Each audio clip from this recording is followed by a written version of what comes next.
من فطر فیہ صائمن، جس کسی نے افطار کرایا اس میں کسی روزے دار کو، کان لہ مغفرۃ لذنوبہ وعتق رقبتہ من النار، تو وہ اس کے لیے اس کے گناہوں کی مغفرت کا سبب بن جائے گا اور اس کی گردن کے آگ سے چھٹکارا پانے کا ذریعہ بن جائے گا، کسی روزے دار کا افطار کرانا۔ اب اس میں جو تفصیل آگے بھی آ رہی ہے اور اس وقت بھی جو بات ہو رہی ہے اس کو سمجھ لیجئے۔ ہمارے ہاں اس دور میں عام طور پر رزق کی فراوانی ہے، وہ جو فاقہ اور فقر کی جو کیفیات پچھلے زمانوں کے اندر سننے میں آتی، عام طور پر وہ اب دنیا میں موجود نہیں ہے۔ لیکن یہ کہ اس دور کا تصور کیجئے کہ وہاں ایسا بھی ہوتا تھا کہ کسی کے پاس کھانے کو کچھ بھی نہیں ہے، خود اپنے لیے بھی کچھ نہیں ہے،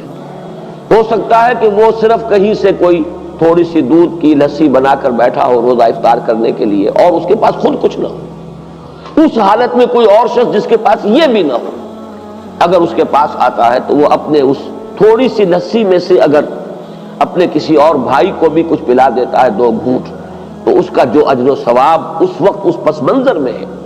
اس کو ذہن میں رکھیے۔ واقعی ہمارے ہاں جو بھی اس وقت ریل پیل ہے، اس ریل پیل میں اگر آپ یعنی روزہ افطار کرنے کی محفلیں روزانہ بھی منعقد کر لیں اور افطاریاں کرائیں اور بہت اعلیٰ افطاریاں کرائیں تو اس کو اس حساب میں شمار نہ کیجیے۔ بہرحال وہ اپنی جگہ پر ہے، اس کو انسان احباب کے ساتھ محبت کے اضافے ہی کے لیے کرتا ہے اور وہ محبت خالص اللہ کے لیے، اللہ کے دین کے لیے، اس کا اپنی جگہ پر اجر و ثواب ہوگا۔ لیکن یہ جو اجر و ثواب یہاں بیان ہو رہا ہے اور جس درجے کا اجر و ثواب بیان ہو رہا ہے اس کے لیے اس قسم کے پس منظر کو سامنے رکھنا ضروری ہے، ورنہ یہ بہت مبالغہ سا معلوم ہوتا ہے کہ اتنی سی بات کے اوپر اتنا بڑا اجر و ثواب، لیکن اس کو اگر اپنے اوپر انسان طاری کرے، جیسا کہ آتا ہے بہت سے صحابہ کے بارے میں، انہیں تو فاقے ہوتے تھے اور کئی وقت کے فاقے، اصحاب صفہ خاص طور پر، کہیں سے کچھ آگے آئے تو کھا لیا ہے اور نہیں آیا ہے تو کئی وقت کے فاقے ہو رہے ہیں۔ حضرت ابو ہریرہ فرماتے ہیں رضی اللہ تعالی عنہ، کیونکہ وہ بھی اصحاب صفہ میں شامل تھے،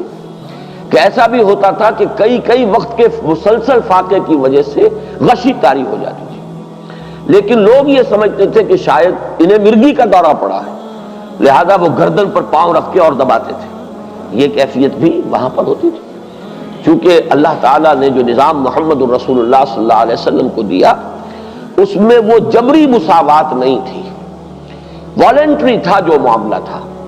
جو زکوٰۃ ہے وہ فرض ہے، لیکن یہ کہ باقی صدقہ خیرات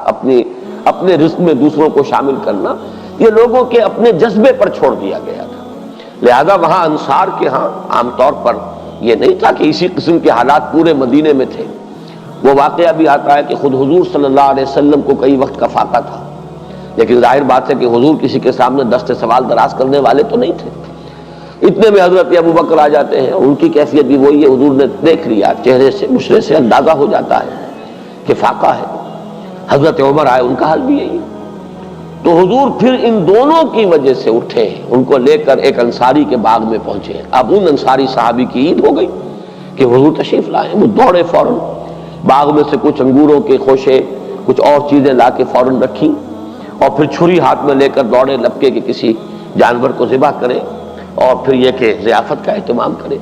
تو حضور نے فرمایا دیکھنا کہ کسی دودھ دینے والے جانور کو ذبح نہ کرنا، کوئی اور نہ ہو اور بکری ہو اور وہ دودھ دیتی ہو اور بچوں کے لیے وہ ایک ذریعہ بنتا ہو اور تم اس کو ذبح کر دو۔ بہرحال اس کے بعد انہوں نے، جیسا کہ آپ کو معلوم ہے کہ وہاں گوشت اس طرح تیار نہیں ہوتا تھا، وہ تو بس یہ کہ اس کو گوشت کو تیار کیا اور سیکا آگ کے اوپر اور گوشت تیار ہے کھانے کے لیے۔ تو وہ حضور نے بھی تناول فرمایا، حضرت ابو بکر نے، حضرت عمر نے، اور پھر حضور نے فرمایا روٹی کا تھوڑا سا ٹکڑا لے کر اس پر چند بوٹیاں رکھ کر کہ یہ عائشہ کو بھی دے آؤ، اسے بھی کئی وقت کا فاقہ ہے رضی اللہ تعالیٰ۔ ان حالات کو دیکھیے کہ اس میں یہ کیفیت ہے کہ ایک آدمی جبر کر رہا ہے، اس نے فرض کیجئے کہ اس سحری کے وقت بھی اسے کچھ نہیں ملا ہے، روزہ ایسے ہی رکھ لیا ہے، اب روزے کے افطار کے وقت اسے کوئی شے جو ہے میسر آ گئی ہے، اس کو لے کر وہ بیٹھا ہے کہ دیکھتا ہے کہ کوئی اور ساتھی، کوئی اور دوست، کوئی اور مسلمان بھائی ایسا بھی ہے جس کو یہ بھی میسر نہیں۔ اب اس میں سے وہ چند گھونٹوں میں سے چند گھونٹے پلا دینا، اگر ایک گلاس کسی کے پاس ہے تو اس میں سے 2 گھونٹ پلا دینا، واقعتاً اس کا اجر و ثواب جو ہے وہ وہی ہوگا جو حضور صلی اللہ علیہ وسلم بیان فرما رہے ہیں۔ تو فرمایا من فطر فیہ صائما کان لہ مغفرۃ لذنوبہ وعتق رقبتہ من النار وکان لہ مثل اجرہ من غیر ان ینتقص من اجرہ شیء، اور اس افطار کرانے والے کو بھی روزہ رکھنے والے کے برابر ثواب ملے گا، بغیر اس کے کہ اس روزہ رکھنے والے کے ثواب میں کوئی کمی، اس کا اپنی جگہ پر اجر و ثواب رہے گا، لیکن جس نے افطار کرایا ہے اس کو اس کے برابر اجر مل جائے گا۔ قلنا یا رسول اللہ، ابھی حضرت سلمان فارسی فرما رہے ہیں کہ ہم نے عرض کیا ہے اللہ کے رسول صلی اللہ علیہ وسلم، لیس کلنا یجد ما یفطر بہ الصائم، حضور ہم میں سے ہر ایک کو تو یہ مقدرت حاصل نہیں ہے کہ جس سے وہ روزہ کسی روزے دار کا روزہ افطار کرا سکے،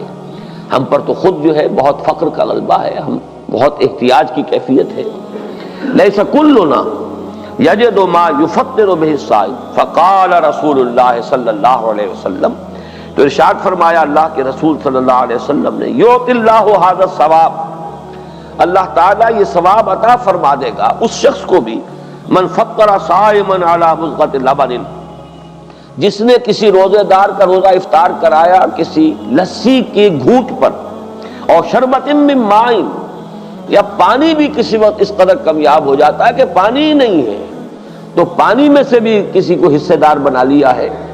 تو وہ اس کو ومن اشبع صائما سقاہ اللہ من حوض شربۃ لا یظمأ حتی یدخل الجنہ، اور جو شخص کسی روزے دار کو پیٹ بھر کر سیر ہو کر کھانا کھلائے گا، اس کو تو اللہ تعالیٰ میرے حوض سے، حوض کوثر سے پلائے گا، سیراب کرے گا، اور اس طرح سیراب کر دے گا کہ پھر جب تک وہ جنت میں داخل نہیں ہو جائے گا اسے پیاس کا احساس نہیں ہوگا، یعنی اس درجے سیری کا احساس ہو جائے گا کہ اللہ تعالیٰ جب تک کہ وہ جتنے مراحل ہیں یوم حشر کے اور اس کے مختلف مراحل اور مدارج، وہ آپ کو معلوم ہے یوم یجعل الولدان شیبا السماء منفطر بہ کان وعدہ مفعولا،